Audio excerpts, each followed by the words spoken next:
Plus b square এই সূত্রটাতে আমাদেরকে আনতে হবে। সো দেখো ভাইয়ারা, এখানে কি আছে, 5 আছে। তো 5 একটা কি, 5 একটা বিজোড় সংখ্যা, বোঝা গেছে। এটার উপরে যদি আমরা কি করি, 5 এটাকে আমরা যদি স্কোয়ার বানাইতে চাই, তাহলে কি রুট ওভার 5 তার উপরে স্কোয়ার দিতে হবে, তাহলে কি যাবে, রুট স্কোয়ারে কাটা যাবে। তাহলে কি যাবে, রুট স্কোয়ারে কাটা যাবে।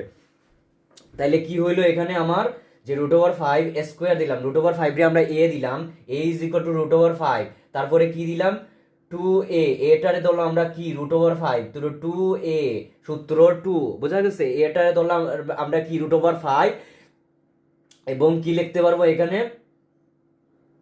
এবং 2টাকে ধরলাম আমরা কি বি, 2টার থেকে ধরলাম আমরা কি বি, প্লাস কি বি স্কোয়ার, প্লাস কি বি স্কোয়ার, তাহলে 2 এর উপরে স্কোয়ার বি স্কোয়ার, বোঝা গেছে, প্লাস বি স্কোয়ার। তাহলে আমরা এর পরিবর্তে কি লিখতে পারবো, যে P square is equal to কি লিখতে পারবো, রুট ওভার 5, এটা কার সূত্র, a plus 2 a b plus b square, তাহলে root over 5 plus 2 root over 5 into 5 plus 2 square, এটা কি হবে, তাহলে এই যে এটা হইতেছে আমার। তাহলে আমি এখানে পাইতেছি কি রুট ওভার 5 প্লাস 2, তাহলে উভয় পক্ষে আমরা কি করে ফেলি, উভয় পক্ষে আমরা কি বর্গমূল করা, বর্গমূল কথাটার মানে হচ্ছে রুট করা, বোঝা গেছে, বর্গমূল করে পাই, রুট করে পাই। তাহলে এটার উপরেও রুট দিয়ে দিলাম, P square root over 5 plus 2 whole square, বোঝা গেছে। তাহলে এটার উপরেও আমরা কি দিয়ে দিলাম, রুট, রুট স্কোয়ারে কাটা, রুট স্কোয়ারে কাটা।